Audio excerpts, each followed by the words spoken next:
Good morning, guys. Happy 4th of July. Every year for almost 30 years now, you've indulged me in the reading of at least a section of America's vision statement. I want to remind you that it is a vision statement, and remember what a vision is.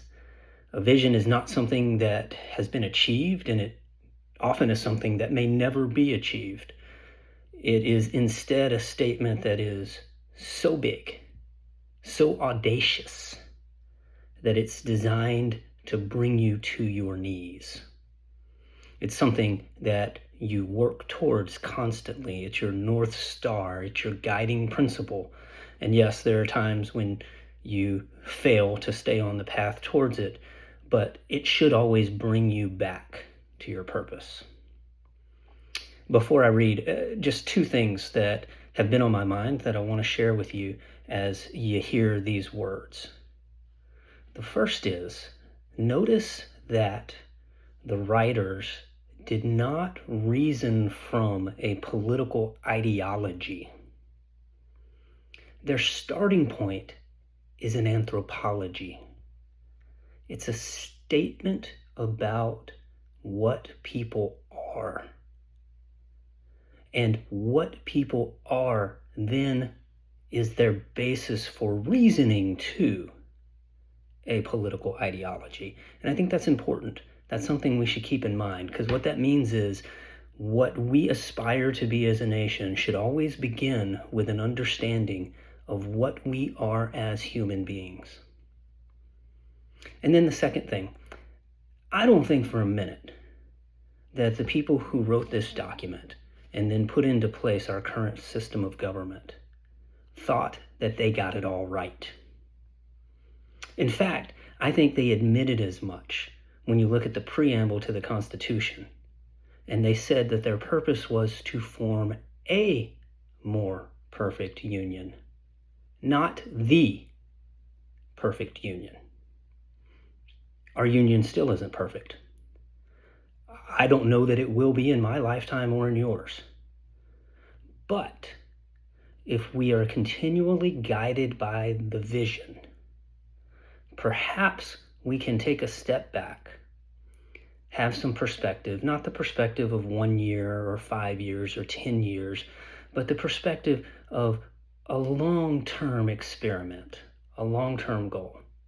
And hopefully we'll see that we have formed a more perfect union than perhaps existed before.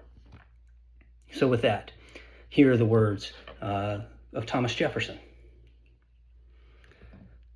When, in the course of human events, it becomes necessary for one people to dissolve the political bands which have connected them with another, and to assume among the powers of the earth the separate and equal station to which the laws of nature and of nature's God entitle them, a decent respect to the opinions of mankind requires that they should declare the causes which impel them to the separation. We hold these truths to be self-evident, that all men are created equal, that they are endowed by their Creator with certain unalienable rights, that among these are life, liberty, and the pursuit of happiness. That to secure these rights, governments are instituted among men, deriving their just powers from the consent of the governed. That whenever any form of government becomes destructive of these ends, it is the right of the people to alter or to abolish it, and to institute a new government, laying its foundation on such principles and organizing its powers in such form as to seem to them most likely to affect their safety and happiness. Prudence indeed will dictate that governments long established should not be changed for light and transient causes.